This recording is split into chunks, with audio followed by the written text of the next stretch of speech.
better find us some shelter. I wonder if there's a way to get into the spring house.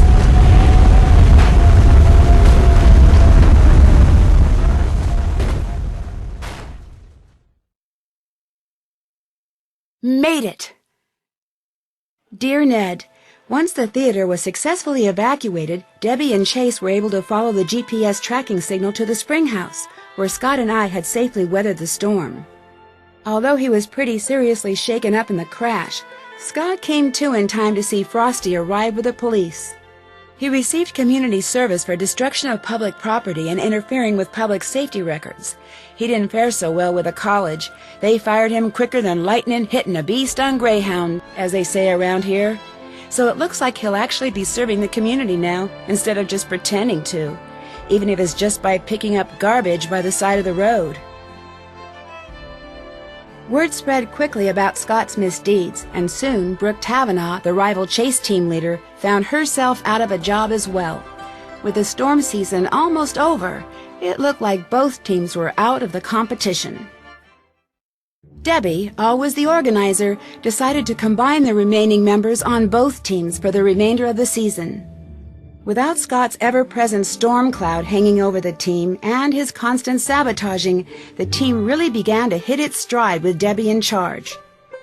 2 days after I told Krollmeister I had found the source of the sabotage and the change in team leaders, Debbie's Chase team was greeted by a surprise delivery, the next generation of Krollmeister's storm tracking and detection equipment. With Scott out of the picture, Frosty renegotiated his contract. Now that he's able to pursue his own projects on the side, he's just about doubled his output. He's launched his own business, and when he's not getting pelted by softball-sized hail, you'll find him in his studio. Chase has given up on his dreams of finding oil. Even if he hadn't, he wouldn't have the time to look. Debbie's keeping him too busy. Free from having to spend his days fixing Scott's mistakes, Chase has finally had the opportunity to show off his keen sense for weather. Now that Debbie has accepted Scott's old position as head of the Canute Storm Team, he's become her right-hand man. Last I heard, he was going to assist Debbie in her classes in the fall. And when I got home, I found a surprise delivery myself as well. The first shipment of my lifetime supply of Cocoa Kringle bars. Krollmeister also sent me a note telling me to keep my bags packed. He has a special surprise trip planned for me as a way to say thanks. As long as it's someplace where the clouds stay in the sky like they belong, I'll be happy to go. While the winners of the Green Skies event won't be determined until fall, things are looking pretty good for Debbie's team. With the new equipment, they've logged the most storm data. And although Debbie won't be showing anyone until she's 100% sure, the team may have made a verified touchdown prediction. Yesterday, a postcard from Pa arrived.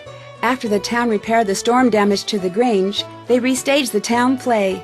They even added a new part about the storm, including a scene where a certain someone unlocks the storm shelter.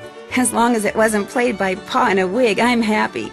Pa says that he remembered most of his lines this time, at least the important ones.